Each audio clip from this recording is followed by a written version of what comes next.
County Executive Committee to order, please. The first item on the agenda is Pledge of Allegiance. Please rise and recite after me. I pledge allegiance to the flag of the United States of America and to the republic for which it stands, one nation, under God, indivisible, with liberty and justice for all. Thank you. We do have a quorum present. We have four individuals present physically, Supervisor Robinson, Supervisor Arstead, and Supervisor Drabek. Myself, we have also virtually Supervisor Mask, Supervisor Fifrick, and Supervisor Marash. Supervisor Ritter and Supervisor Dickinson, Vice Chair Dickinson, had asked to be excused, so they were excused. So we'll move on to item number 3 on the agenda, public comment. No one has approached myself nor the clerk. So we'll move on to item number 4, approval of the minutes of the July 10th and August 26th, 2025 meeting minutes. And they were in your packet. What is your pleasure? Motion by Supervisor Drabek. Second. Second by Supervisor Mask. Any discussion on the committee meeting minutes of July 10th and 26th, August 26th? Seeing none, all in favor of the motion to approve the July 10th and August 26th, 2025 Executive Committee meeting minutes signify by saying aye. Aye. Yep. Opposed, signify no. Motion is carried and is unanimous. Thank you. Moving on to item 5, operational functions required by statute, ordinance, resolution, or policy, and discussion and possible action by executive committee. Item 5A1, a job description for county board supervisor. And I'll turn it over to Clerk Trubrod to give us a brief introduction to the proposed job description. Thank you, Mr. Chair. I was tasked by the Rules Review Committee to put together a job description to include in the packets to give out to potential county board candidates. So what you have in your packet is a collaboration of different other county job descriptions that I found from my colleagues. And then I did get input from our HR department to make sure that everything was kosher on their end. And they made a couple of changes. And then I worked with Sam to make sure that the wages were correct. Should the county board salary resolution pass in November, those are the correct numbers. So that is what I have come up with and put forward to you for your approval to include in the county board candidate packet. Thank you. Okay, open it up for questions or comments. Any concerns on the job description?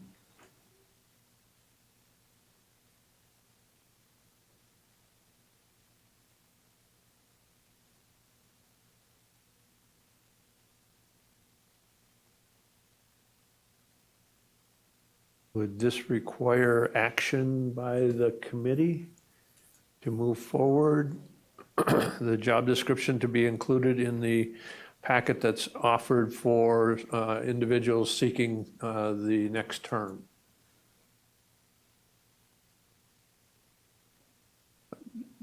Okay, Supervisor Drabek? Thank you, Mr. Chair. I was just wondering if maybe the Rules Review Committee should review this before it goes any farther. Probably would be a good idea for the Rules Review to take a look at it and get their blessing on it. I would be remiss if I didn't introduce Brian Desmond, our new Corporation Counsel. He has been on the job for effectively 2 days or a day and a half. And so let's welcome him as our new Corporation Counsel. And if he wants to say a brief anything about himself, by all means, the mic is yours. There you go. Now it's on. Thank you. I am Brian Desmond. I've been working in the Corporation Counsel world for approximately 21 years now. I've seen a lot of things. I'm sure there'll be a lot of new things that get brought to me here in Marathon County. I'm just excited to be here and on the job. So thank you. Well, thank you, Brian, and welcome. So Okay, so the motion was, it was, Rules Review did recommend that exec committee take a look at the job description, and the exec committee was tasked with the approval of the job description. So what is your pleasure? Supervisor Arstead? I move that we approve the job description for County Board Supervisor. Okay, is there a second? Seconded by Supervisor Robinson. Any discussion? So this will be included with the packet that is provided to any potential candidates that are looking to take out candidacy paperwork, starting in circulation in December. Supervisor Robinson? Just for clarification, then I would ask that the compensation provisions be modified if necessary upon action by the county board. Okay, all right. All right, is that okay with the motion Yes. and the second? Okay. And I do apologize to everyone that's joining us virtually. The mics in the room are currently not working, so there was a motion by Supervisor Arstead and seconded by Supervisor Robinson to approve the job description with the clause that if the board were to not approve the salaries in November, that they would be modified to be the correct wages to be included in the job description, just so everybody that's online understands what the motion is. Compensation. And the compensation. Excuse me, compensation. Any further discussion? Seeing none, all those in favor of the motion to approve the County Board Supervisor job description signify by saying aye. Aye. Opposed? Motion carries. Thank you. We'll move on to item number 5A2, a discussion on the county board meetings and moving to one monthly meeting as opposed to two meetings. Again, this was discussed at Rules Review and moved to the exec committee for getting their feedback on what potential positives or negatives would be to moving to one meeting a month rather than two. So I open it up for discussion.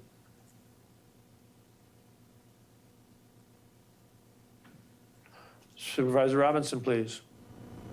Thank you, Chair Gibbs. I continue to be a supporter of the two meeting a month for a variety of reasons. First of all, we're tasked with trying to vote on a number of issues that benefit from. I couldn't quite hear that. You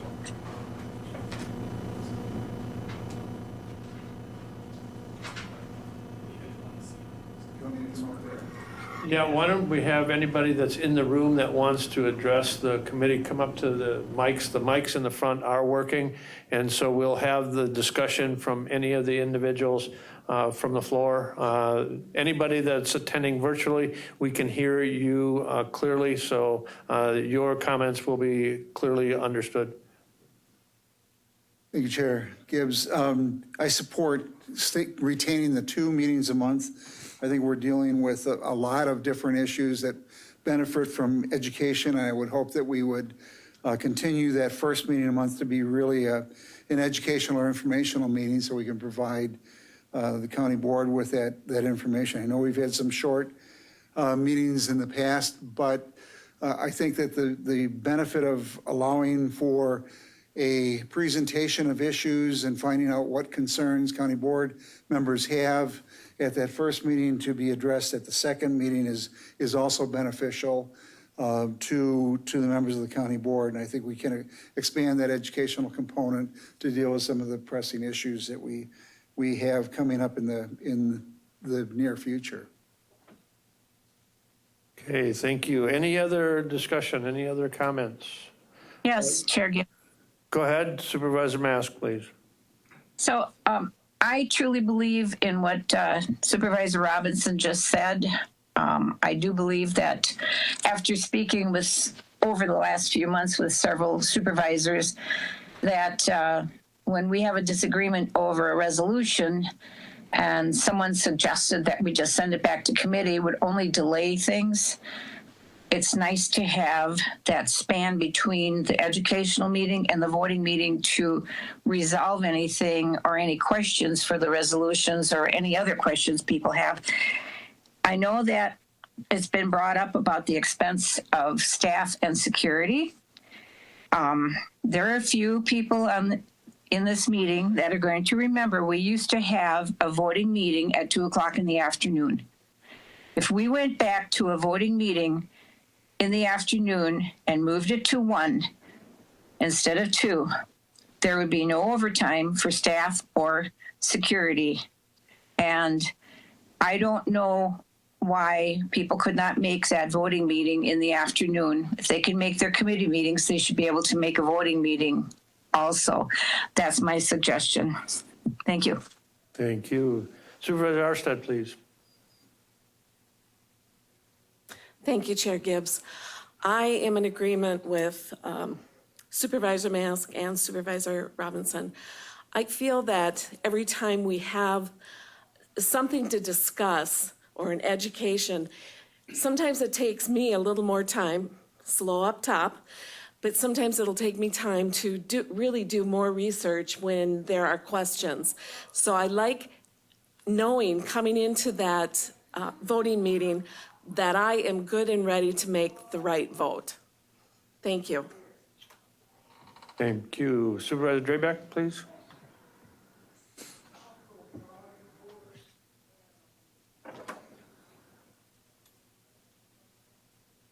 Thank you, Mr. Chair.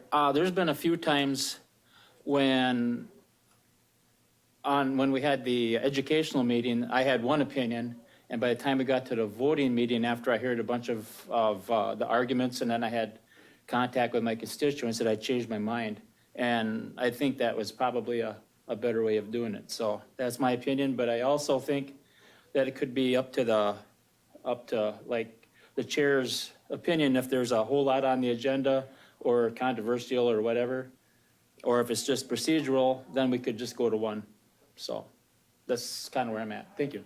All right, thank you. Any other discussion?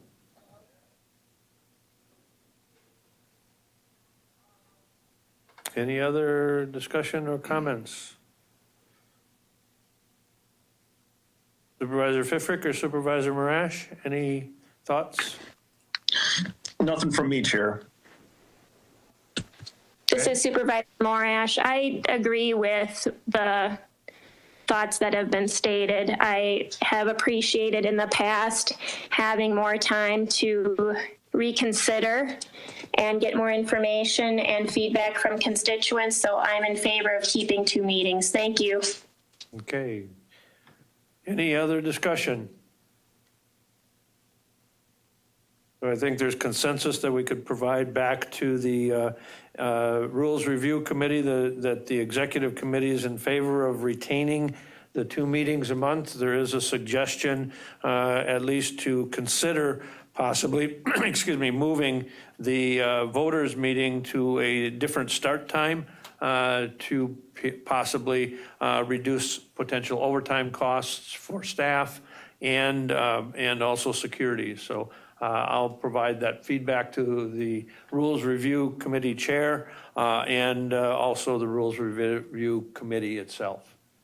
Any other discussion on that agenda item? Okay, we'll move forward then with the request from Aspirus Hospital and the county administration to author a letter of support to aid in seeking state funding for facility expansion. Administrator Leonard, please. Thank you, Mr. Chair. In your packet, specifically beginning on page 6, there is an email that serves as the request from Aspirus Wausau Hospital. Just for a quick background, the Aspirus Hospital is seeking a pretty substantial renovation and expansion project, and as part of that, they're seeking letters of support in the community as they move forward with attempting to make application for grant funding from the state of Wisconsin. because I work for the board, your process is generally that any letters of support from the board work through your standing committee process. This was a request specifically for a letter from me. That said, I realize it's coming by virtue of my position, not simply because of some opinion I hold as an individual. So I thought best to bring it to this committee as they provide direction to me and oversight of my position. So if you would support me in drafting that position, that letter, I'll certainly do so. If instead you would like to have it go through your standard process and be a letter of support from the board, I think that also would be appropriate. But again, I'm not going to move forward with authoring any such letter without getting feedback from you. All right, I open it up for discussion.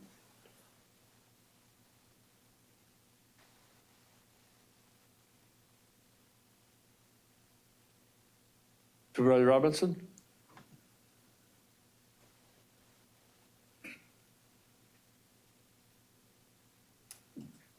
I think we have to act today if we're going to act, because I think the application is due tomorrow. But I'm torn on this one. I understand the benefits of a healthy healthcare system, but I also look back to my days in the legislature where I chaired the health committee, and we had a certificate of need process and a rate setting commission and other things to try to control cost. And I guess my concern is while we're adding a number of beds, I think 48 and 16, it's $227 million, which is a significant expenditure. I feel is the jobs and the importance of the healthcare industry to this community is important, and the ability to access it is important, but so is affordability and the elimination of duplication and redundancy. And so I'm really torn on this request, not having significant information relative to what the impacts are on cost. And we, as an employer within the county, look at those costs in terms of our benefit package for our employees. So I think if we do draft a letter, we should do it within the context of we support a strong healthcare system in the area, but urge cost efficiencies or cost effectiveness of those, any proposal or plans to minimize the impact on the consumers and those accessing that service. Other discussion? Chair, Supervisor Pfeiffer. Supervisor Pfeiffer, please. Go ahead. I'd make a motion that we direct the county administrator to author a letter of support, taking into account the comments from Mr. Robinson. Okay, there's a motion to authorize the administrator to author a letter of support, understanding and taking into consideration the comments made by Supervisor Robinson. Is there a second? Second by Supervisor Arstead. Any further discussion? The one comment that I would have is I too am concerned.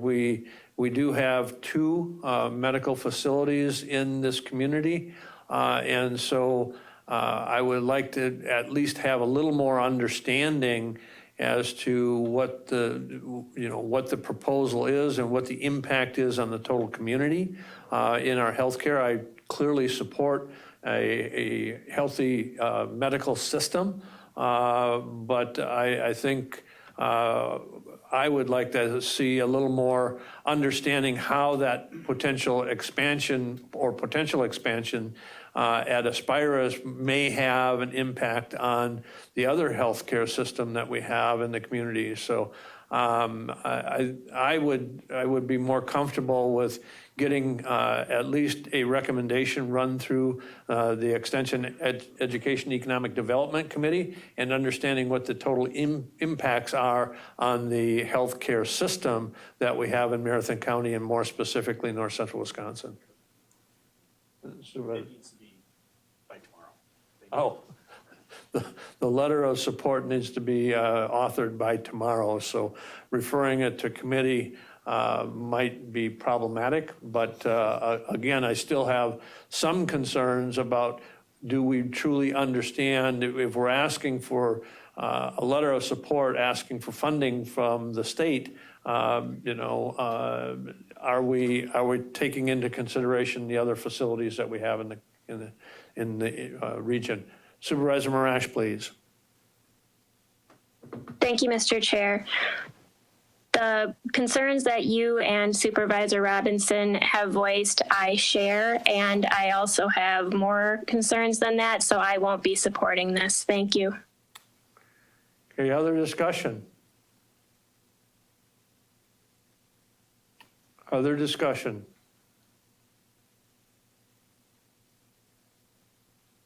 All right, the motion is to authorize the administrator to author a letter of support, taking into consideration the concerns that were raised by Supervisor Robinson. And all those in favor of that motion signify by saying aye. Aye. Opposed? No. No. No. But the motion passes, and the concerns are noted. All right, moving on to item 5B. Item 5B1, Operation Greenlight Resolution. As you may be aware or remember, last year Marathon County participated in Operation Greenlight, which is a resolution in support and recognition of the individuals that have served in the military and the veterans that we have in the community, in recognizing the service and the dedication that they have provided. So this year I brought forward the resolution in support of Operation Greenlight again, to recognize again our veterans during the week of November 4th through the 11th. And NACO is looking to have, it's the 5th year that they've had this, this program. And this year they're trying to get 500 counties in the United States to recognize Operation Greenlight. So it's before you, and I'd open it up for discussion. Supervisor Robinson, and then Supervisor Arstead first. Supervisor Robinson. I would move for adoption of the resolution. Motion by Supervisor Robinson to approve the resolution. Is there a second? Second. Second by Supervisor Arstead. Supervisor Arstead, I didn't mean to cut you off. Is there additional comments? You did what I wanted. Okay. Supervisor Marash, please. Oh, I'm sorry. I need to lower my hand. Then you thirded it. Any further discussion? Any further discussion? As you may know, last year, Facilities and Maintenance did an excellent job of, during the week of Operation Greenlight and during the Veterans Week, did change out several of our lighting on the courthouse in recognition of Operation Greenlight in support of our veterans. And so if Chris wants to give a little bit of a update on what we will be providing this year or doing this year.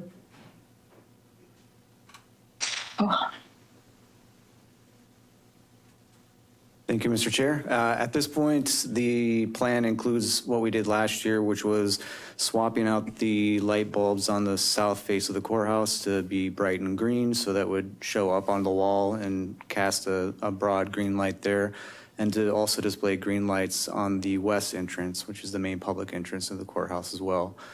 We did look at other options last year, and we're kind of teasing or looking around at what other potential ideas we have where we could do additional lighting on other campus or other courthouse and county facilities, but for now, that's primarily what we're looking at doing.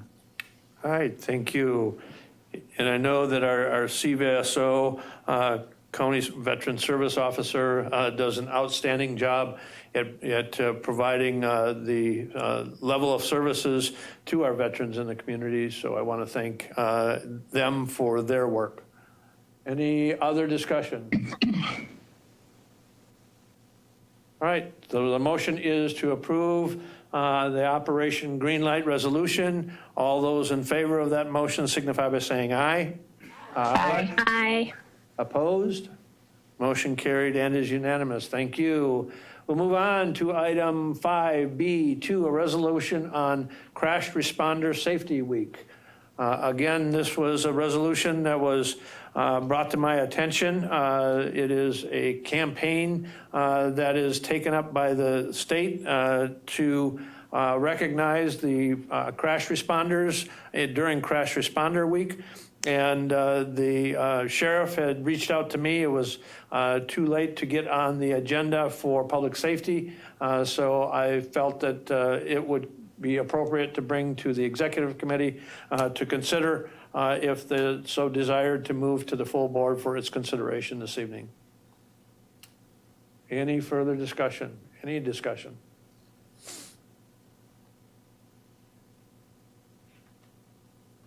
I'll make a motion to approve the resolution. Motion by Supervisor Mask to approve the resolution. Supervisor Drabek, please. Second. Supervisor Drabek with the second to the motion to approve the resolution on the Crash Responder Safety Week. Any further discussion? Seeing none, all those in favor of the motion to approve the resolution recognizing the Crash Responder Safety Week signify by saying aye. Aye. Aye. Opposed? Motion is carried and is unanimous. We'll move on to educational presentations and committee discussion. Item 6A, we have a discussion on the draft Marathon County Comprehensive Plan, and we are joined today virtually by the CPZ Director, Lori Miskimmons, and we also have individual Christopher from the North Central Regional Planning. I'll turn it over to Ms. Kimmons, please. Thank you, Chair Gibbs, and thank you everyone for letting me come back again virtually to talk to you today. As you know, over the past several months, we've been working to do that update, that 10-year update to our comprehensive plan, including spending a lot of time trying to develop those issue statements, goals, and objectives with the standing committees, but also with you, the executive committee. Where we're at now is we do have a draft plan that I put out before to you. It's up on the website. But in your packet today, starting on page 11, I did go ahead and summarize all the issue statements, goals, and objectives for chapters 3 through 12, because that's what we're really looking to get a pulse from the executive committee on what's still missing, what goals and objectives need reworking, or what are we missing in terms of goals and objective statements? Because as we discussed at the beginning of this process, what we really want to do is go out to the public and survey them on the things that are really going to guide the next 10 years of work, those issue statements, goals, and objectives. As you know, these become part of the next strategic plan. So today, what I'm looking for is just some discussion or feedback from the executive committee on those pages in your packet to see if we're hitting the mark or what's still missing or what needs to be changed. And then from here, for the rest of this fall, what we would be looking to do is make those corrections with the executive committee, then go back to our standing committees and put that survey out to the public to get a pulse from them in terms of where they think the county should spend their time and prioritize which objectives going into the next strategic plan. So with that, I'll open it up for comment.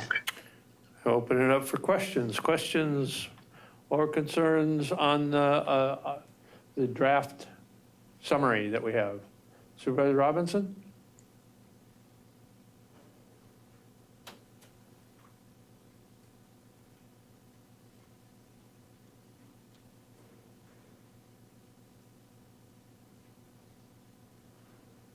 I have a number of them that I'll be sharing with you later, but I did have a few concerns relative to the language relative to the PFAS in there. I think it talks about the landfill leachate and how municipalities are doing that. I think we also have to look at the issue of appropriate land spreading of the material and addressing groundwater. If you look at the Village of Maine in the 3M facility, there's very high levels of impacts in the groundwater. The Maine school added a PFAS treatment system in there. I think we just need to expand that role. And then I also do have some concerns, well, not concerns, but rather suggestions relative to Chapter 13 implementation. We're missing, I think, two important document or steps in that process.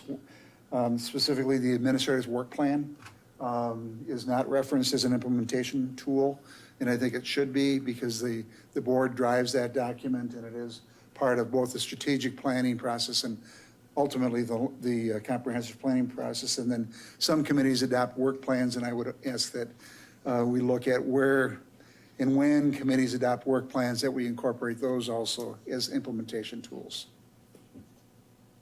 Okay, Great. Go ahead. Other discussion, other items or concerns?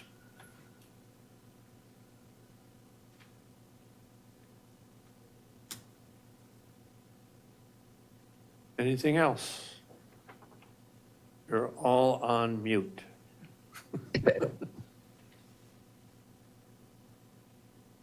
All right, I think you're, from Yeah, I my, was just going to say, I think Chair Gibbs, I'll send out one more request to the executive just to see if they're, to gather those additional comments, and then we will move towards putting a draft together that could be used as a survey for the public, so. outstanding. All right, with that, we'll move on to item 6B, an update on the Marathon County Ice Arena FEMA facility study and discussion and decision-making framework discussion. I turn it over to the administrator. Sure. And we have joined with us the Parks and Rec Director, Jamie. So I'll turn it over to Lance. Come on first, up, please. Jamie. This is going to be, this is a lot. So we're starting with, we're going to try to go through a lot of stuff today. And it's the last part of the slide says decision-making framework discussion. I want to be very clear, we're not asking you for any action today. This is for education, to walk you through. There's been a lot of effort over the last several years to get a lot of information. I know everyone is relatively familiar, with the services we provide in terms of, through Jamie's department, in terms of ice rentals to the community and how passionate people are about that those facilities. That said, we want to go through a lot today. You'll have some time to react, and then I did share electronically with everyone a very rough decision-making framework, and please do not take that as a polished document. It's really a starting off point of brainstorming to really, I think, get at a couple of the big decision points that we need to get through, because Jamie's going to walk you through. We're in a good place. Certainly today, there's ice. So that's great. But those facilities, as you all know, there's been a lot of discussion about what does the future look like? And if we don't talk about what the planning process looks like and start moving in that direction, I think we're in danger of finding ourselves in the same place we have been, which is we have big decisions to make, and we aren't necessarily moving the ball. And we want to make sure that this committee, you give us some insight. There are a couple of pieces that I'll talk about at the end of what Jamie's going to go through today to kind of, at least from my perspective, lay out how it might work. But we need direction from you. This is not a staff-driven decision. I'm not going to tell you what to do with ice. Jamie's not going to tell you what to do with ice. At the end of the day, you're going to have to tell us what process we want to go through, because I think that decision might change. So I'll hand out a couple more the same document I emailed everyone. I have hard copies here that I'll hand out to the people that are present. But for those online, you should be able to open your email. And again, it's a very rough decision-making framework that I can guarantee absolutely it's not right. Because you're going to have changes. And this was, quite honestly, I would change it already. But we'll have Jamie start, and then if you have any questions at any point, please don't hesitate to ask. Take it away. All right, thank you. Can everyone see the presentation, I guess, on the screen? Or can we make it bigger on the screen? Yep, thanks. getting technical. Is it the same ones on the iPad that we have? Yes, oh yeah, yeah, it is in your packet, so it's the same. Okay, great. All right, thank you, Executive Committee, for letting me present this to you today. We finally got this study completed, so I'm here to show you what the outcomes have been and kind of go through, I guess on the next, we're going to go through a little bit of a brief history and the recap of where the ice arenas are at, why we're at this spot today, some future planning efforts, what our current operations look like and what the decisions you made earlier this year and what's been implemented, and then go through our feasibility study overview. And then Lance, as he mentioned, will talk about the decision-making framework to kind of go forward through this next process. So some of you may have heard and seen this already. I've given some of this presentation a couple of times as we've talked about our ice arenas, especially last year when we had some issues, which I'll go through. But basically, our Rink 1 and our ice arena, when I refer to Rink 1, it's the main sheet of ice. If you go in there, it's the one on the west side where you'll see the big banners for Wausau East, Wausau West, and the bigger bleacher area. That's what we consider Rink 1. And that was constructed in 1974, so it's 51 years old. It's seasonal. Refrigeration system, again, as a reminder there, and the boards that were originally there. Boards are new as of now, but a refrigeration system and boards were used from Eagle River in 1974. And we didn't replace the boards until 2020. So we had some very aged facility in there. The approximate seating of that arena is 900. We added some locker rooms and a header to get to our refrigeration system in the early 2000s. And we do that, a lot of those improvements in both of these areas are with the help of our user groups. Locker rooms were added with of that rink with the help of the Wausau School District, because those are our main team rooms for the high school teams. And then when we get to Rink 2, which is our eastern rink, it's only got a seating capacity of 150, so there's bleachers in there. This is our main sheet of ice for our youth hockey. Was constructed in 1986, so it's almost 40 years old next year. It's also seasonal. None of this building has, the only area that's heated is our lobby area in the middle. The rinks are not heated, they're not insulated, so we have a season that goes approximately from mid-September in Rink 1 through the end of, or middle of March, and then Rink 2, ice as of yesterday, which is typical, mid-October through the end of February. If we try to go any longer on those shoulder seasons, especially when you have a year like this, when we've got 80-degree weather into September and October, it's hard to maintain that ice because we don't have that air conditioning system. So future planning, the county board went through adopting our West Side Master Plan that we looked at in 2023. This was not only for the ice arena, but for all of Marathon Park, for West Street, where our highway department is, as well as the university. Now, as we know, many of these things have changed since 2023 already, with the highway moving, some different discussions there, the university moving, different discussions will have to be had there. And then as our ice arena kind of takes shape, that might also make some changes. So we'll have to do some updating to the West Side Master Plan. But with that also, then we became aware, with the help of the Emergency Management Director, I became aware of this BRIC and FEMA grant, which is the Building Resistant Infrastructure,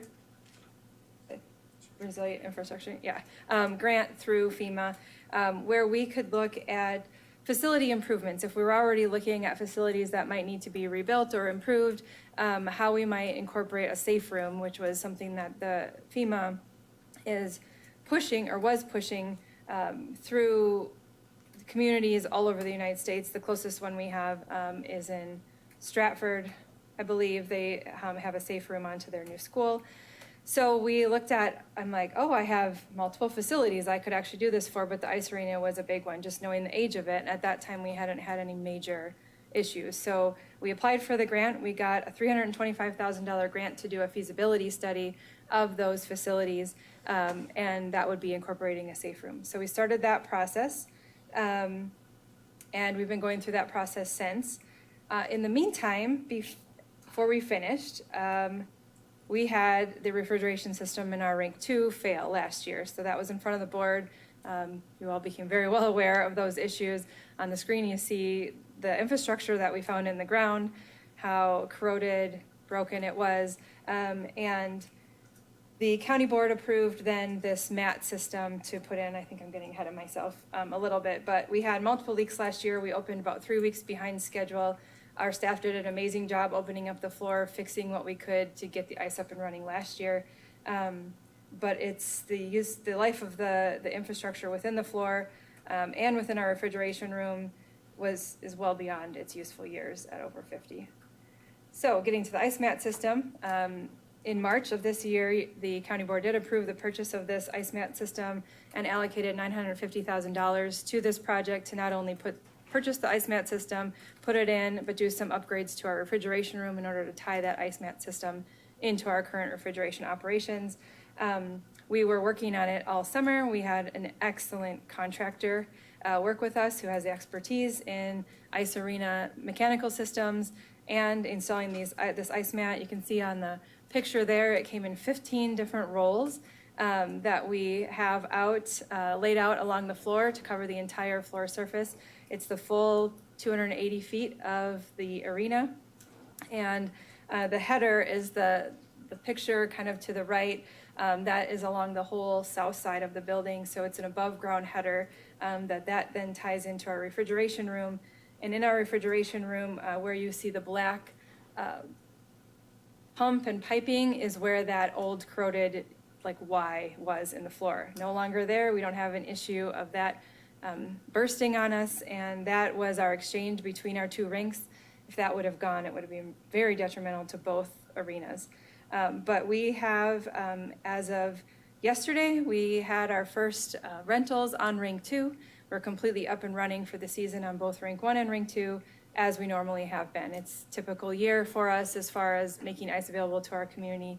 And knock on wood, if that's real wood or not, everything is going well with this mat system. So this mat system has a life, 7 to 10 years. With it usually being in place, we will be taking this ice mat system in and out every year because, as you know, these facilities are used for other things, seasonal and the fair. We can't put cattle and livestock on this mat. They can walk on it, but it's going to be a mess to clean, so we're not going to do that. I just mentioned current operations. These are pictures of both rinks, Rink 1 on the left, Rink 2 in the middle. They look like a normal rink, as if we have been. You can see the headers are now working there. They're completely covered with ice. So that's how they'll look for the season. And this is how we'll continue operations at the moment. So getting to the feasibility study overview, some pictures, we'll kind of get back to these of what the renderings look like. But the overview is that we worked with a Wisconsin Emergency Management grant, like I mentioned, looking at the long-term viability of the facility and evaluating what our continued operations upgrades needs are for the community. We did a need assessment. We met with every single user group. So we currently have 3 high school teams. This is their home ice for that. We have a NH3L, NH2L hockey team. The Cyclones out of there. We have figure skating, and we have Wausau Youth Hockey, which Wausau Youth Hockey and Everest Youth Hockey are the only large youth hockey organizations in our area, and each of them have well over 500 plus kids from the whole county that use it. As well as we have numerous adult hockey leagues, and then just the community for our open skate. So we met with all those user groups that kind of put together and formed the program for a facility of what is actually needed. So in your packet is the full feasibility study, and it lists out those programs too of kind of what it was based on, how much square footage we thought was needed for each area, and looked at that. We also, as a separate part of that, did a operational evaluation looking at our current costs to the 2 sheets, and then what the cost would be or could be of 2 sheets where at least one of those sheets is year-round. And those are the kind of the options we looked at. So the 2 study options, the main one was constructing a new 2-sheet arena with a safe room and without a safe room. We have cost estimates for both at a new location, and that would be, per our West Side Master Plan, it would have been moving that facility onto West Street, either where the Highway Department is or where the old cold storage building was, somewhere on West Street. But that new two-sheet arena would be year-round and have some updated amenities to actually be able to host what we have now and then some future events.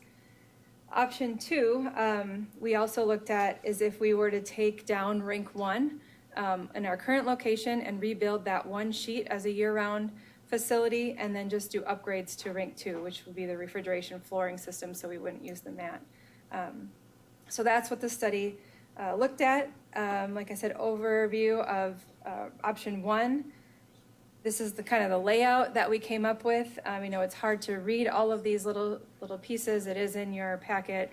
But essentially, it's got 2 sheets of ice. One sheet would hold about 1,200 to 1,500 spectators. That is what is needed to host a higher level hockey team, which, like I said, we contract with the Cyclones. And it's a very good contract that we have right now because they utilize the ice when nobody else does. They're in there practicing during the day when all the kids are in school. So we do have that being active. And then we have 10 team rooms, which is able to hold hockey tournaments. It's pretty common for a 2-sheet arena that holds multiple hockey tournaments to have.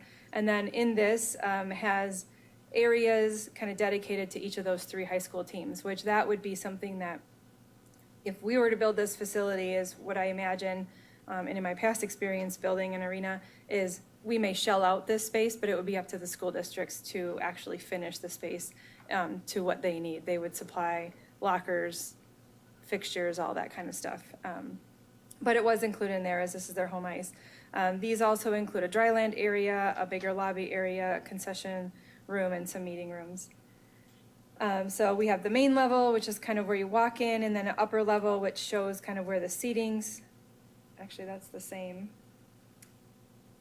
Oh, I have it in 2 spots. So I already showed you the main level. Now the upper level, you can see the multiple seats within an arena. So our main sheet, like I said, would hold 1,500 people. It'd actually be seats on both sides of the rink, which is a really good thing to have when you have 2 teams, but also so that you can kind of consolidate the size of the arena rather than putting all 1,500 seats on one side.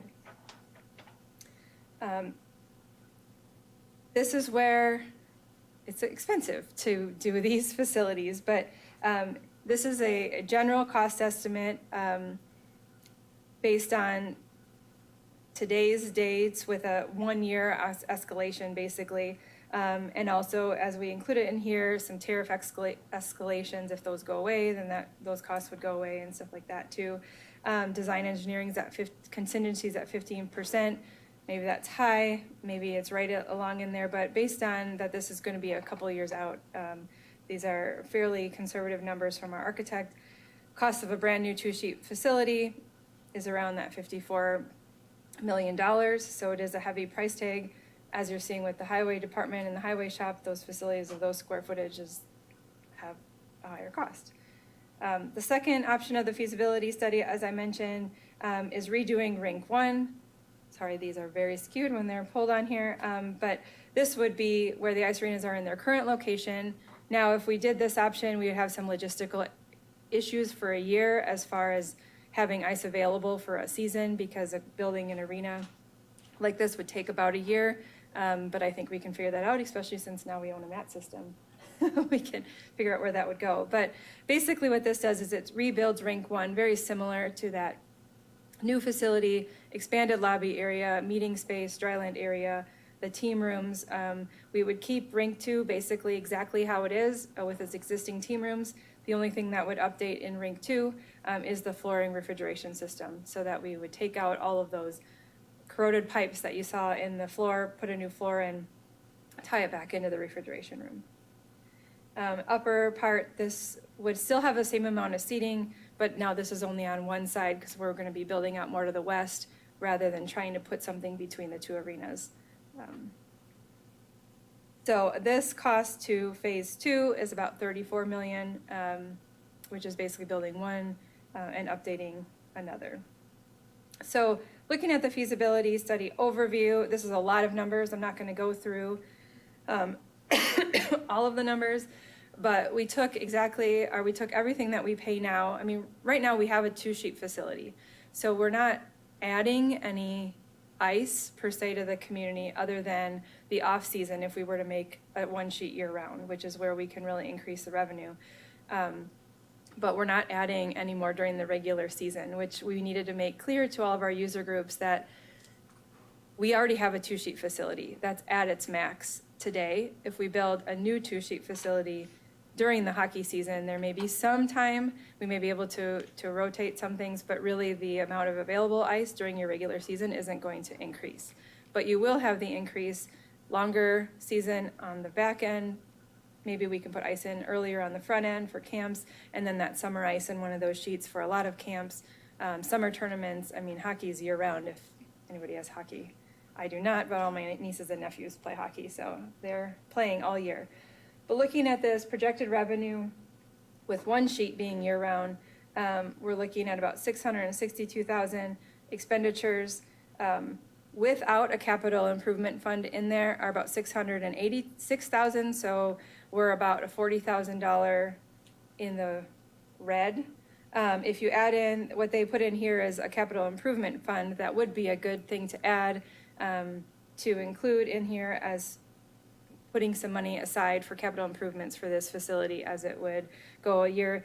This doesn't include a payment for any debt service that we might have either in this expenditure budget, but just if you look at revenue versus expenditures, with our CIP costs in there, we did a 5-year planning.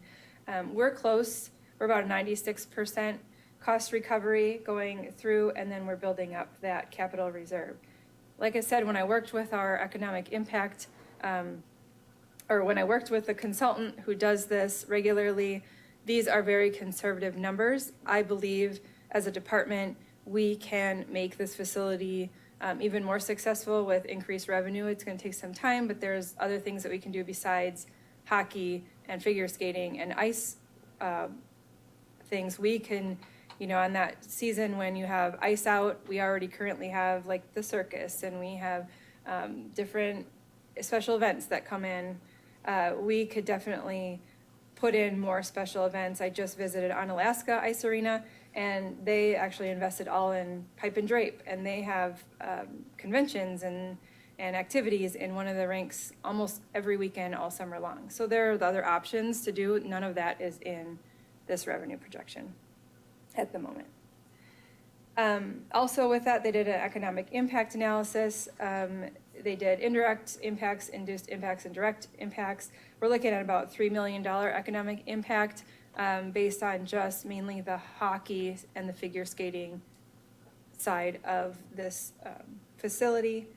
It brings in heads and beds with tournaments. It's got the sales tax. It's going to have a few more jobs to it, as well as being able to just be active in the community pretty much every day of the year. So I'm going to go through a couple of these, and then Lance will talk more about the decision-making framework. But if we did option 1, which was constructing the 2 new rink facility with 2 rinks that have year-round capacity, we would not have year-round ice for the first couple of years until we know that that demand is there. We know the demand is there for 1 rink to have year-round ice. The second rink wouldn't have year-round until, like I said, that demand is there, but we'd increase programming, increase access to the community, and increase the economic benefit. The cons of this option, as you saw, was the price tag and potential need for significant community fundraising as we get there. Going into option 2, the pros to this one is improved functionality of our current location. It's a new facility on our current location. We already have the space. We wouldn't move it to any other county land, and that land could be used for other items or our park shop. I have a program. And increase economic impact. Cons of this option, you know, there are limited improvements to Rink 2 that wouldn't be a year-round facility. We would have that temporary need in that construction year for that ice, which would have to be figured out, but I have some ideas. And then potential community fundraising. So if we didn't do option 1 or 2, that's what the study covered. But other options that you have as a county board is, option 3 would be just to upgrade the 2 rinks, because as you know, rink 2 has failed, so we have a temporary ice mat system in there. Is to update the refrigeration system in both rinks, plus we have a few other things that would need to be completed on this facility for the long-term life of it, like a roof, a new cooling tower. So this would be, as we have it today, no year-round use. We would operate as it is. We have that option in there. Pros is it's a lower cost. I think we'll get to it, but it's anywhere between probably about $7 million to upgrade our current facilities to where we would get them up to just operating as normal. And that's mainly in that refrigeration system, because that's 2 complete new floors in that facility, along with about a $1.4 million roof upgrade, because it's a expansive roof over these facilities. Those are things we already know are in need there. The other con to it is it doesn't meet the need of our current stakeholders. They've outgrown the space. They're looking for that year-round ice.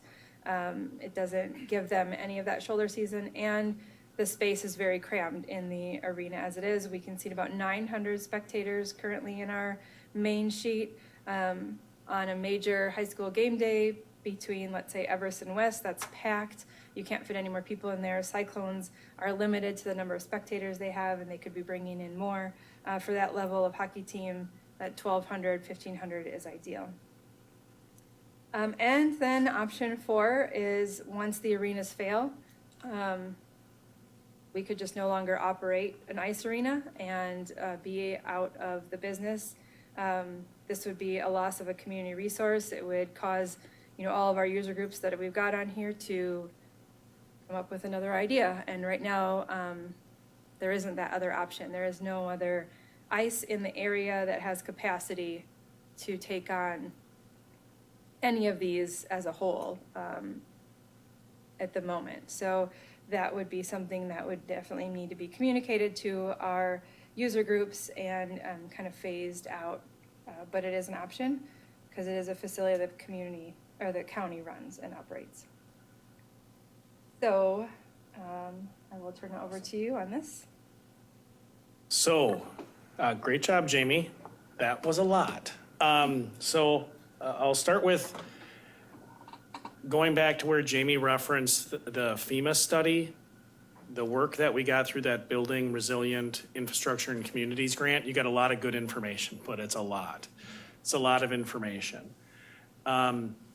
And Jamie wrapped up with the 4 options. Those are high level.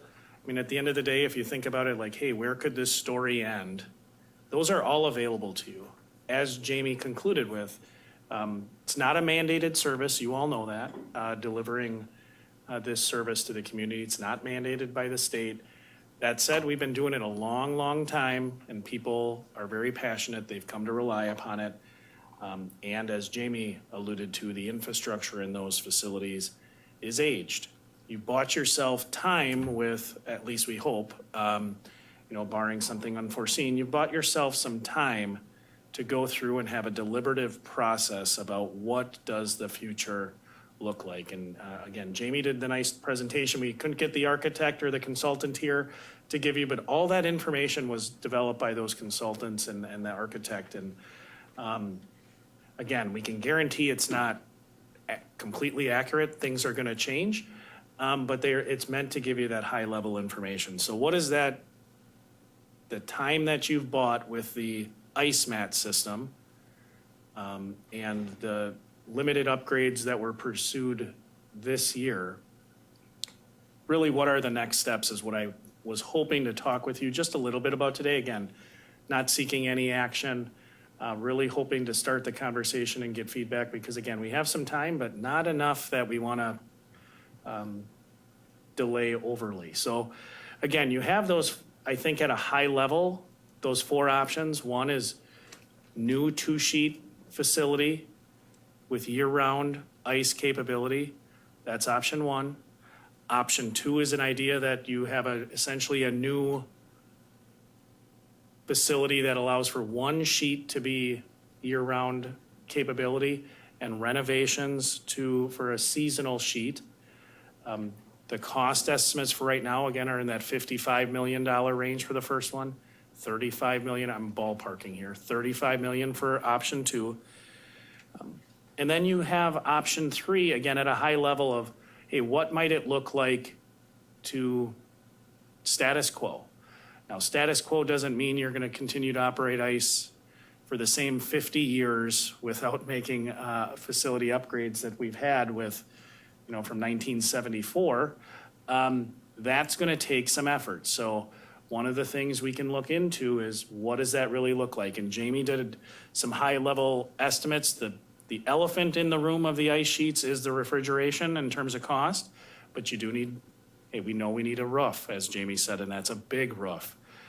We can look at maybe, that refrigeration replacement. I think I give kudos to staff on the, Jamie showed you the pictures of that mat system. To rip up the floor and replace all the pipes would have been a lot more expensive than the mat system. The difference, of course, is, with pros come cons, and that is that mat system doesn't last as long as pipes in the floor. But we can dive in on that option 3 and say, what might status quo look like in terms of delivery of that service? And then again, we go to that last option, which is communication with those stakeholders. Maybe the county board decides, this isn't an area that Marathon County long-term wants to stay in that ICE delivery business. That's certainly an option available to you, the policymakers. Again, frequent refrain, right? The county board decides what services we deliver, at what level, and at what cost. This kind of framework that I'm talking through really is going to force you over the next period of time to make all 3. What services? Do we stay in the ICE business? If so, what level? Status quo, or do you want something better or more? And then at the last part, like Jamie said, we gave you some ballpark, the consultant put together some ballpark financial projections. How much do you want to either continue to subsidize ICE, or do you want to increase fees to try to close that gap, or challenge staff to continue to bring more programming?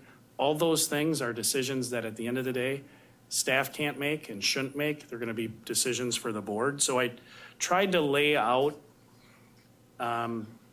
some what I think are important ideas for the board to consider. One, the idea that, I didn't frame this very well in the document, but it strikes me as you're going to need to be doing a couple of things at the same time. And one of those decisions is, do you want to stay in the ICE business? If not, my sense, as Jamie alluded to, a lot of people rely on this. You've bought yourself some time, but it's going to take, if those user groups if their desire is to come up with their own plan, whatever that might be, to raise the money and operate something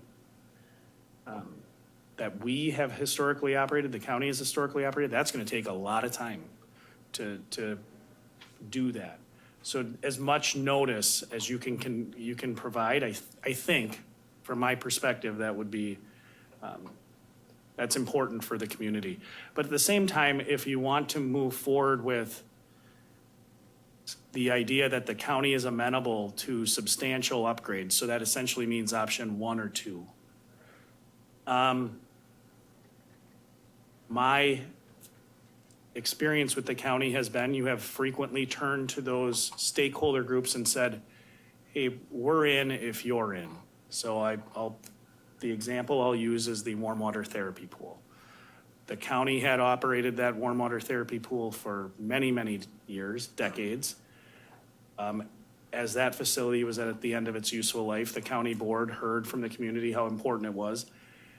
And the county board essentially identified a target. It's like, hey, the county will fund $3 million, we'll put $3 million into a new pool. That means the community needed to raise the ballpark at that time was the facility was a little over 6. Community needed to raise $3 million.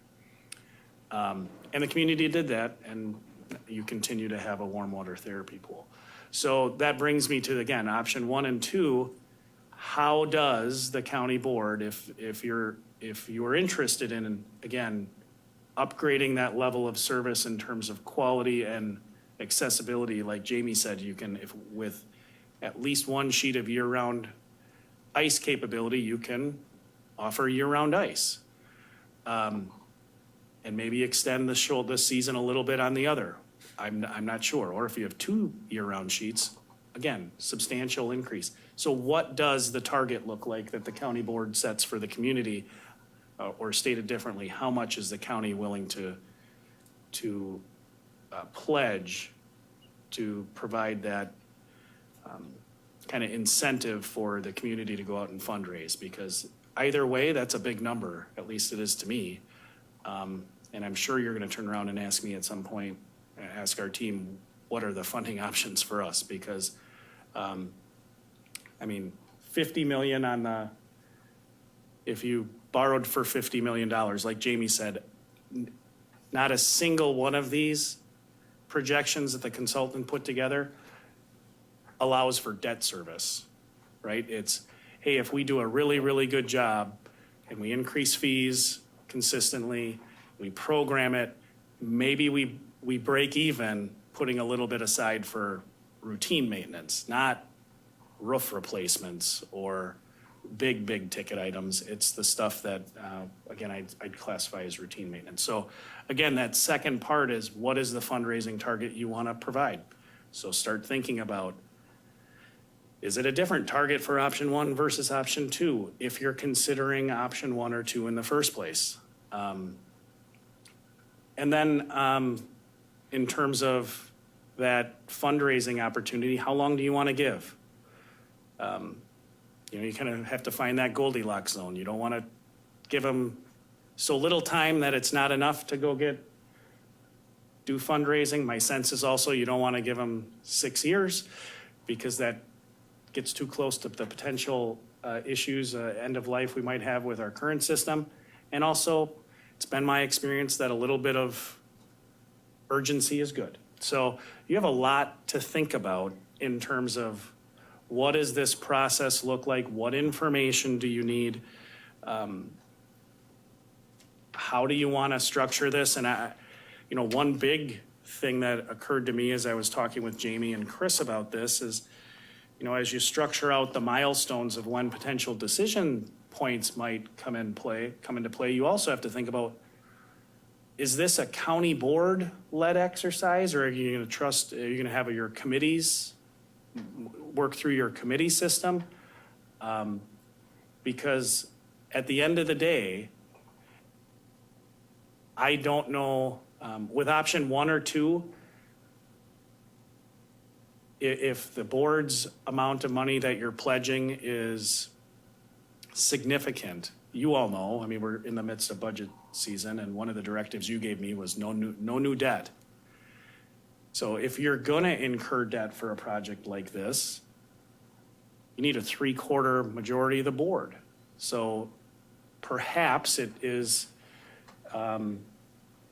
advisable or prudent to have the full board involved in a lot of these discussions versus simply a standing committee. At the same time, your standing committee system has served you very well historically, so perhaps not. There's just a lot. I mean, you could also, you know, on big things like this, you have previously used task forces.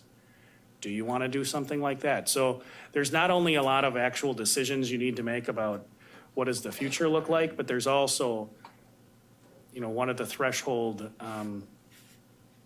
decisions you need to give some thought to is, what's the process? Who do you want to bring information? Do you want it to come from the standing committee up to the board, or is this something that, because of the significance of it, particularly in light of potential bonding, that the board needs to be involved in a more broad sense? I mean, I'm going to say something all of you know. I know there are divergent opinions on the board as to whether or not we should stay in the ice business.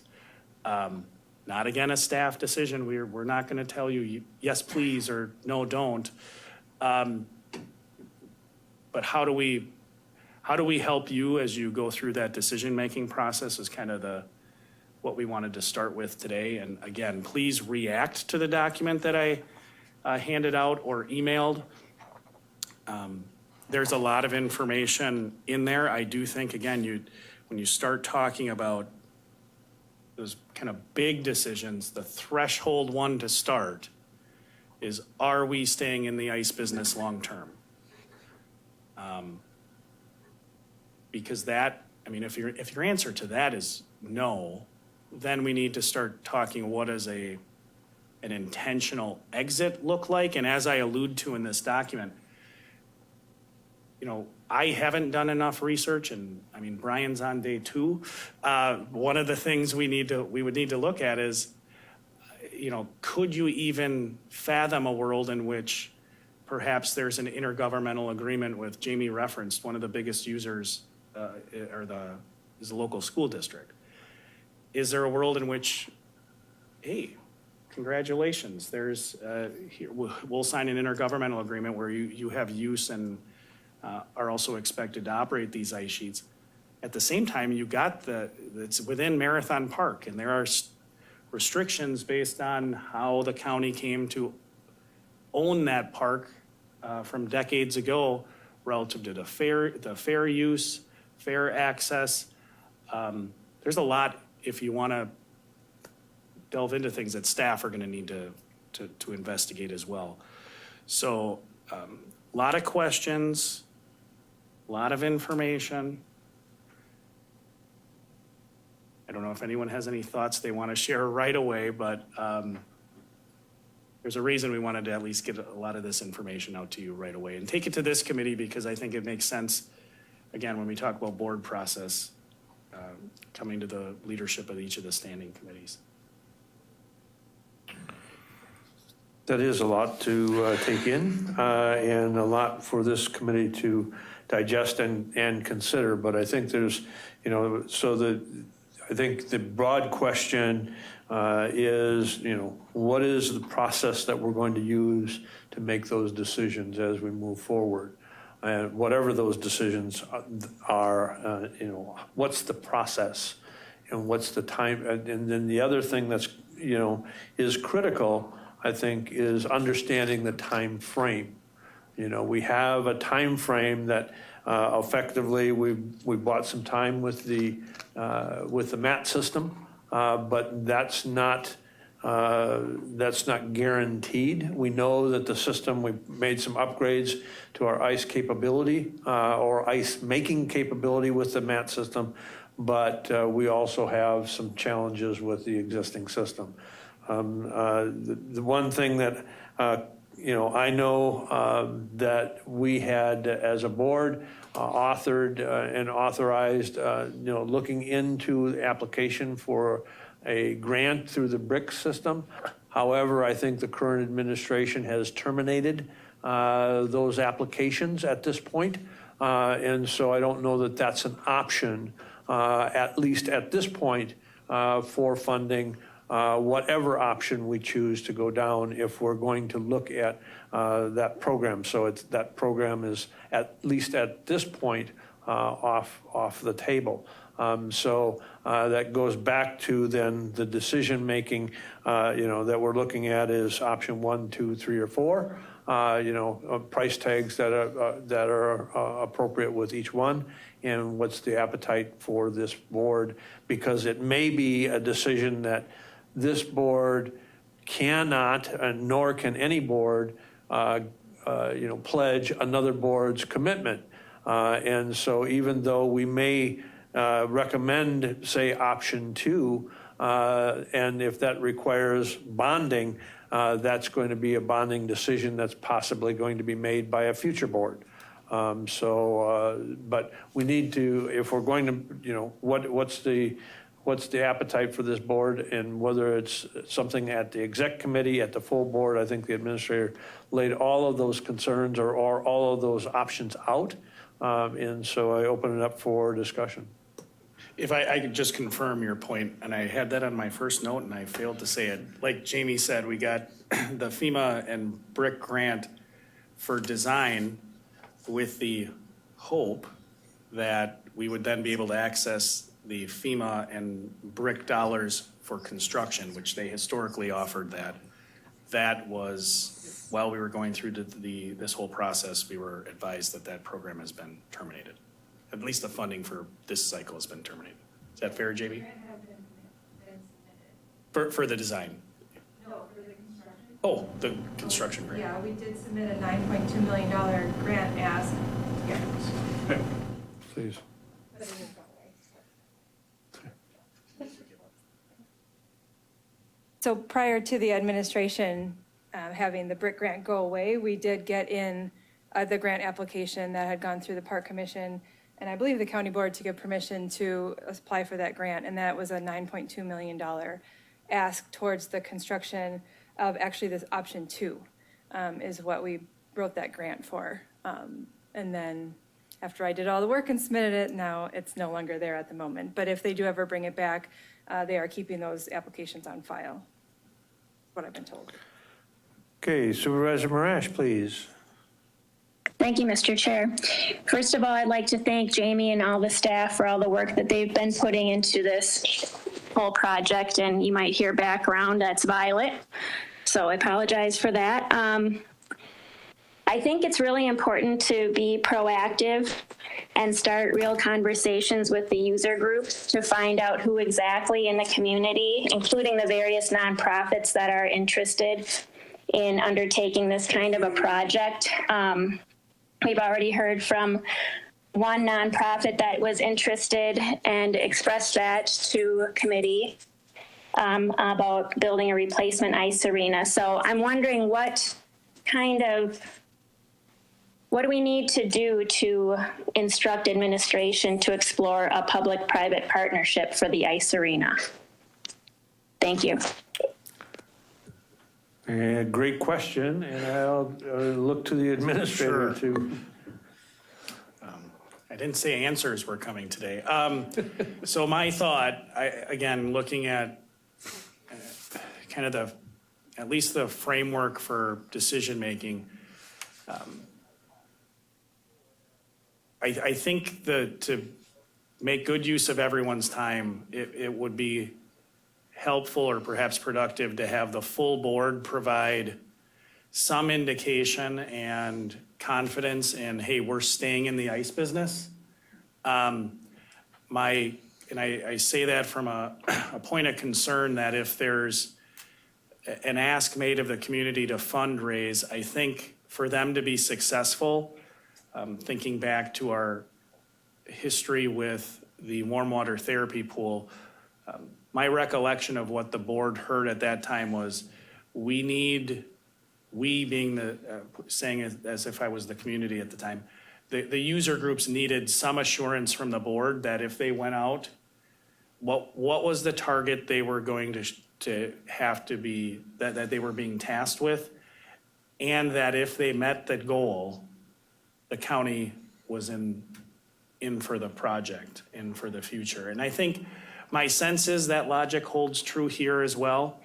You know, and the target is, you know, if you turn to the user groups and say, hey, I'm just gonna pick on option 2 because that's the one we submitted the grant for.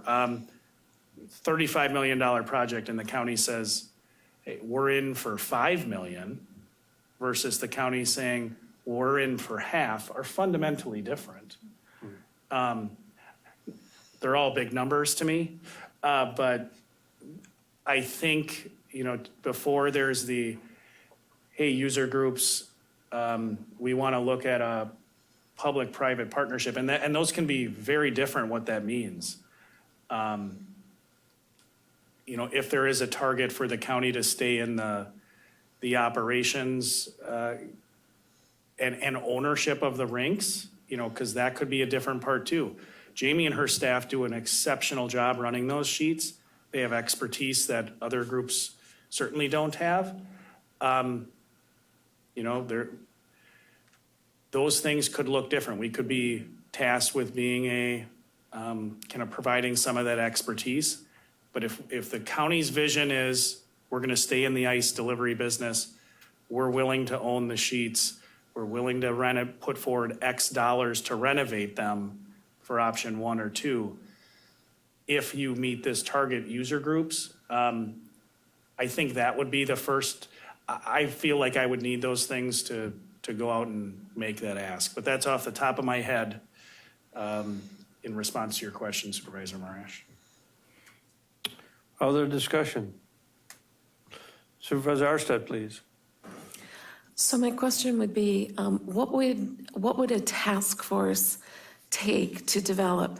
Would we go to the community and have them be part of it, as well as the user groups and the county board, certain people on the county board, to put together this task force to take a look at how far we can go?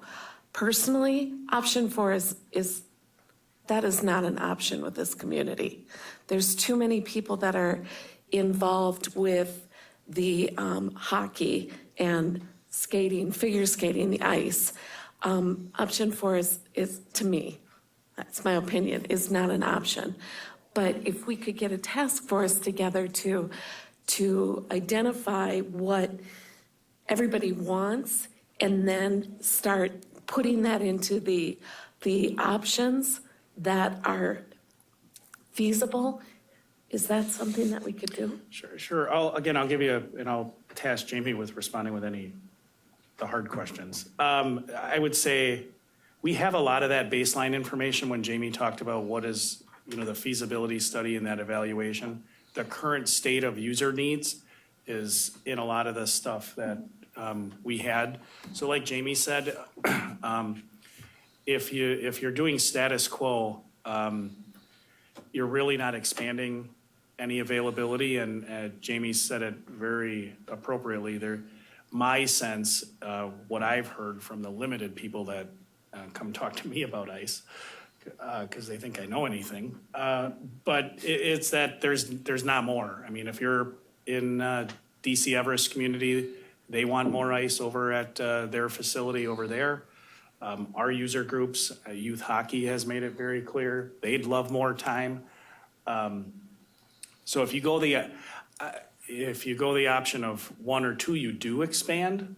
At least off-season you expand capability, but again, 2 sheets is what we have right now during the ice season. So I'm not sure if a task force would be helpful on identifying user needs, and Jamie, it's all in your packet, kind of the responses we got from the user groups. My thought was, again, a task force about how if you're gonna come up with what is a dollar amount that the county's willing to pledge, I think that's a county board decision, right? I think if we go out and ask the public, it's like, hey, the county should, perhaps they might say the county's should foot the bill for this facility. They might have that perspective, but then all of you as county board members, the ones that vote during the bonding discussion, you might have a different perspective because you're looking at the impact on the tax rate. So I think my answer would be a bit of the lawyer answer. What's the value of a task force? It depends. It depends on what question you're trying to answer. And, breaking those things out, again, at the end of the day, the full decision, and I'm sorry to put all the pressure on you guys, but the full decision is the one for the board, particularly when you're talking about funding. Because all of you know very well the constraints that exist for actual new money to come in to construct these things. But I will say, you can absolutely borrow for this. Your debt capacity in Marathon County is just shy of $1 billion. You have the opportunity to, I know you'll never do that, and rightly so, but you absolutely have debt capacity to go borrow $50 million. What the impact is gonna be on the tax rate is a different thing that I'm sure is gonna inform your decision on that. So my thought, again, off the top of my head, I don't know that a task force comprised of community members makes a lot of sense to arrive at a dollar amount that the board is comfortable pledging for option 1 or 2, but it might be valuable for something else. So again, it depends. Follow up? Go ahead, please. So with the warming pool, did the board say, we'll put in 3 million if you collect 3 million? That is my recollection, that Okay. they gave a target as a date. We had preliminary design numbers. That was North Central Healthcare and the Warm Water Works group had preliminary design estimates. And again, my recollection, so again, probably wrong, but it's that the board said, if by X date you raise, we'll put in this amount. If you raise the balance for the project, we'll move forward, and they did meet their target. But I would certainly defer to. Yeah, the board actually passed a resolution to say that if the community was able to raise half of the cost of the projected cost of the warm water therapy pool reconstruct or total construction, then the county was committed to adding 3 million onto the bonding needed to complete the structure. That was in conjunction with the total renovation of North Central Healthcare and the construction of the Mount View Tower nursing home facility. So yes, the board says, yep, community, you're going to raise 3 million. We're committed to adding the 3 million to complete the project. So then, does Marathon County own that pool? Yes. Okay, so that's kind of where we're kind of trying, I would love to see the skin in the game from outside. Correct. And, but where do you draw the line with what the community wants? If they want option 1 or 2, how do you make that decision? You know, I think, like the administrator referenced, the user groups are committed, and obviously they would love to see option 1, but the reality is the board committed to, and if so, what portion of the 55 million is the board going to be, required to approve in bonding, and to what level? Supervisor Robinson? Having been intricately involved in the aquatic therapy pool, that process started, well, there were discussions about the adequacy of the pool back in 2010. And there was a aquatic therapy task force appointed in 2013, and that included people in the medical community, users, staff at North Central Healthcare, and county board members, as well as people in the finance community that could go out and raise money, specifically Steve Anderson, who was critical in those fundraising efforts. But the board authorized the hiring of a design person, and then it brought it in, and it needed to go through the KIP. It was a multi-year process by which they collected the background information as to the need for the community. And once the need was established, the county board approved the design. Once the design was approved, that came back for the capital, and it was at the end of the process that the decision was made to go basically 50-50. It wasn't early in the process. I think it would be helpful if we had a task force comprised of some community members to get a better feel early in the process about the capacity and the need for the community to become engaged. I just think that's invaluable, and they can build off the information that's been collected to date, but also begin to put it together so that it can be sold. I think the county board controls the process and the key decision points in the process, but I think that input from externals is critical to the success of any project. If I can add a little bit, I think in terms of history, not with respect to the pool, I think Supervisor Robinson did a very nice job going through that.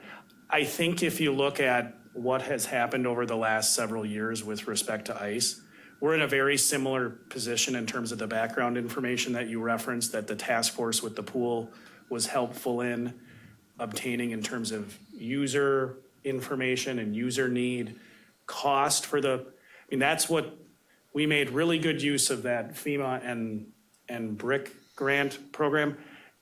you essentially have a conceptual design, which is very similar essentially to where you were with the warm water therapy pool when you had the 6 million, because that design changed too. The design with the initial warm water therapy pool was fundamentally different than what you have now. But I think you're in a very analogous situation. I wanted to go back to one of the questions that was asked, which was, how do you find out what the community wants? I spent some time thinking about that. And I don't know that you're going to get, apart from everyone saying, hey, I really want option one. But, is option one realistic? My sense is it might not be a great exercise to try to spend too much time picking. And maybe the way is you let the community speak with how business speaks, right? They put their money behind the thing they want. Give a target for both. If option one is and I'm just going to use numbers to illustrate a premise, not saying this is what you should do. But maybe the county says for option one, the $55 million estimate, the county's in for 8. And maybe for option two, you're in for 4. Or whatever your numbers are, that way the community drives where you end up. Because again, it's a lot. And I think Supervisor Robinson referenced that, you don't have, please don't think we're in a similar situation as we can go from 2010 we went to 2020 with the warm water pool. Our staff have done a great job with the ice arenas, but you don't have 10 years of time to go through a decision-making process. All that said, please scroll through, and I know I was a short time to get it in the packet, but there's a lot of information in the packet and the appendices to each of those studies that go through just what Supervisor Robinson was asking in terms of need. And Jamie has it up on page 66 of your packet. Yeah, so if I can elaborate more on what this study was, so maybe I didn't do a good enough job in the beginning, but this was about a 2-year study. The feasibility study is exactly what Supervisor Robinson really just mentioned that we've done. So when we hired the consultant using that FEMA grant, and we used just under $200,000 of that FEMA grant for this study. What it paid for was the architect to come in and give us a architectural plan, a concept design based on the needs of our community. So throughout this process, the way it all started was multiple meetings with every single user group. We had 2 community meetings as well where anybody could come in and mention those. We presented it to the Park Commission multiple times. But what they did based on, and in your packet, what I had scrolled up just previously, were all the questionnaires that were given out, not only the in-person meetings with the groups, but the questionnaires that were given to each user group that they filled out so that all that information could then be given to the consultant. The consultant then came up with this page, which is our project information, and essentially it's a program for the needs and the size needs that the community and the user groups say they needed. So when we talked to all of the hockey teams and we talked about the number of players in each team, Wassa West has 30 players on their roster. We need a locker room for 30 players or maybe a few extra. The size of the meeting spaces of what they'd be using, the size for the junior team of what they currently have. And then they compared it to what we currently have as space and where we're lacking, because we do have people crammed in every inch of our current facility. But the users drove this program. And then what the architect did from there is it took this program and then built the design. And we went through multiple renditions of the design with the user group input. Specifically, Wassa School District and Youth Hockey were at the table for almost every single meeting that we had when we talked about the needs, the uses, the design layout, whether we could get away with 10 locker rooms versus 9 locker rooms, 8 locker rooms, just talking about their needs and their numbers as well. So essentially, we've gotten to the point where we have the needs of our users, and this is all based on the users, because the county we have OpenSkate, but we don't program this facility. So these needs are not ours as the county, they are the user's needs, because we are just really the facility manager and the operator.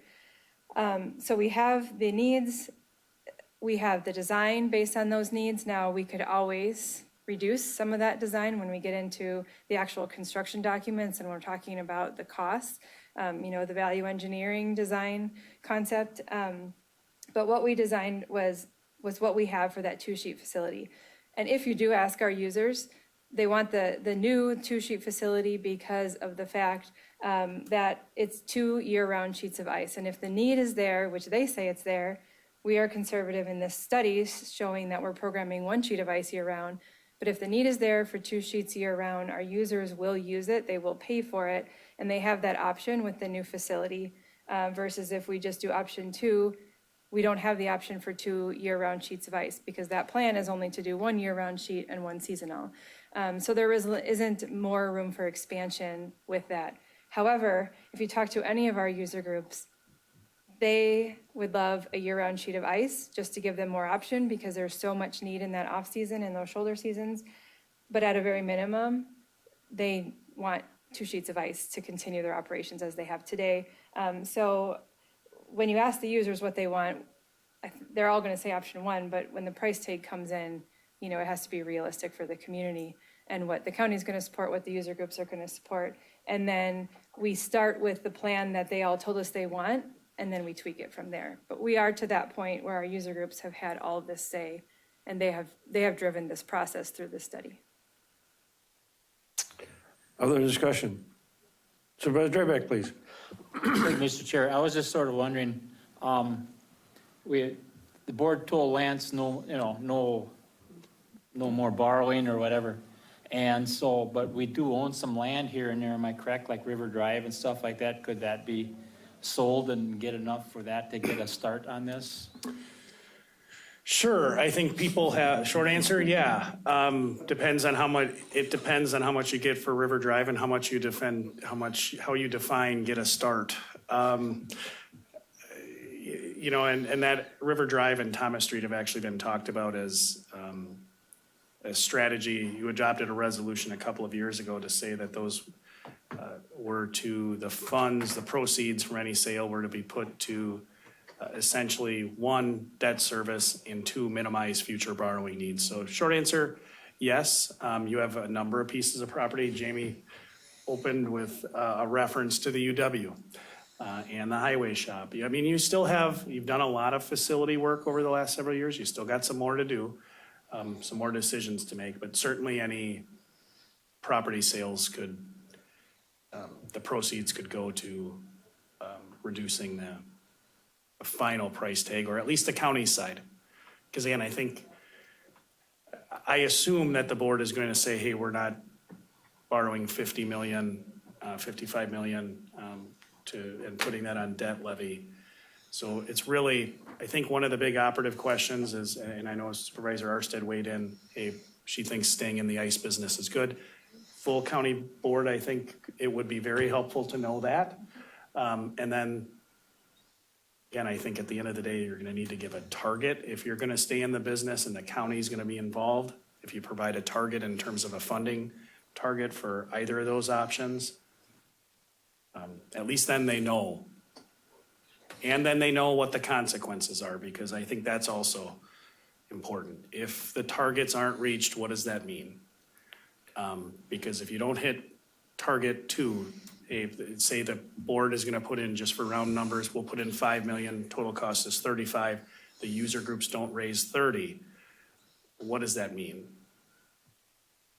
And it could mean a couple of things. It could, one, mean if the user groups get the donations to make substantial upgrades then to our existing sheets to address those things. Maybe that's what that means. Or the county stays in the business status quo, or does it mean we provide notice that take the money you raised and work to find an alternative solution? It could do all those things, but those are all the options that I see that the board has to drive. I think in light of what we have probably just in the immediate past looked at. You know, when we're in the middle of this current budget, we opted to move user fees and increase user fees based on the cost of doing business.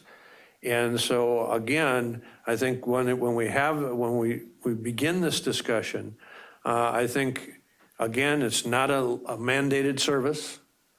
So it's a user group, and user groups have defined, at least to this point, you know, several options. Now it becomes the county board's decision to what level are we going to ask the user groups to, one, either fund the capital and or ongoing operations, and what are we going to ask all of the taxpayers to fund? And so that's why I think, you know, looking at this, I think the administrator laid out at least initially some initial critical questions that the board is going to have to wrestle with and understand. You know, what capital commitment is the board willing to ask the rest of the community, the full tax base of Marathon County, to fund for capital in potentially a specific user group that's using, or in multiple user groups, and not diminishing the amount of people that are utilizing the facilities. But again, it's a defined user group and the benefit to the community as an overall.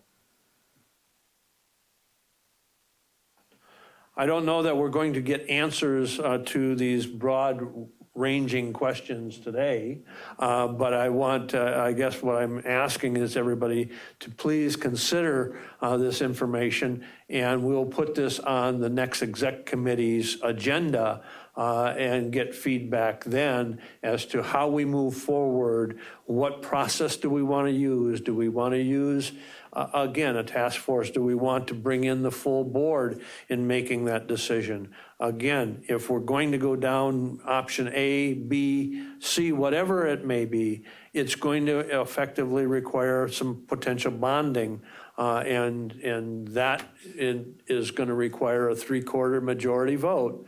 And understand that any supervisor that is absent on that date of vote is a no vote.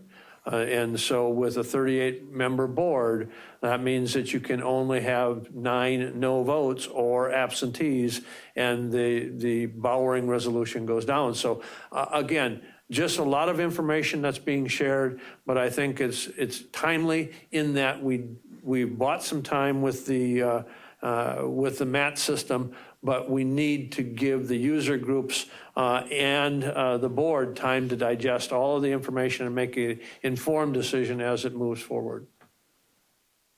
Anything else you wanted to add, Administrator, or any board members? Okay, again, so we will leave this, this will be on the agenda for next month, and we will discuss potentially where we feel is the next decision points that and what's the process we're going to utilize. Okay, with that, we are down to next meeting. Next meeting is scheduled for November 13th, 3 p.m. Committee members are asked to bring future agenda items to me for discussion and inclusion. And we're down to item number 8. What is your pleasure?